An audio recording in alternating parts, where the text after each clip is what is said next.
Both Tunic and Fountains have broad, open worlds that provide players with a playground in which to explore and discover. In Souls-like fashion, there's very little hand-holding.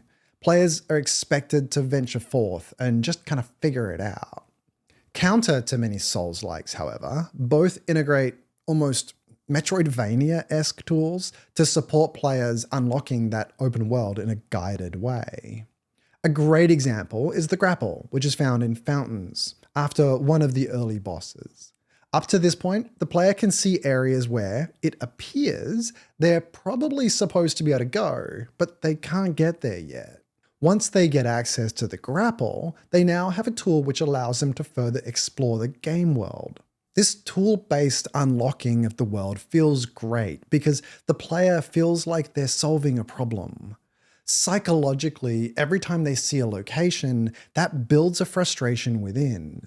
It's probably very minor, but it becomes something that builds up over time.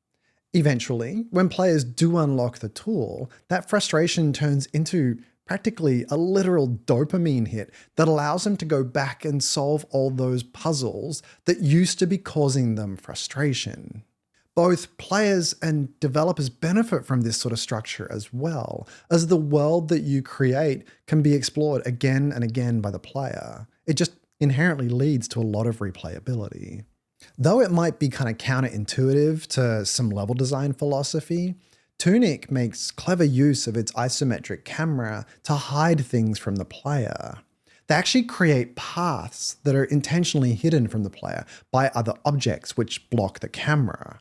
Only if the player actively seeks them out, or a return path provides them with that path as being the only way out, do players discover this. Of course, the real question with these big kinds of worlds that unlock over time with tools is how do you effectively design them?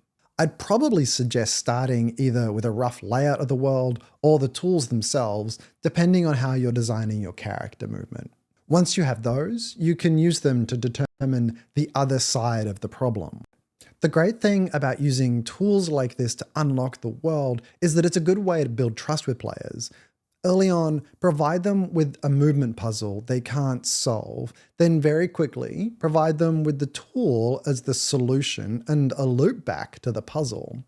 By doing this, you establish that this is a pattern of design behavior that they can expect from your game.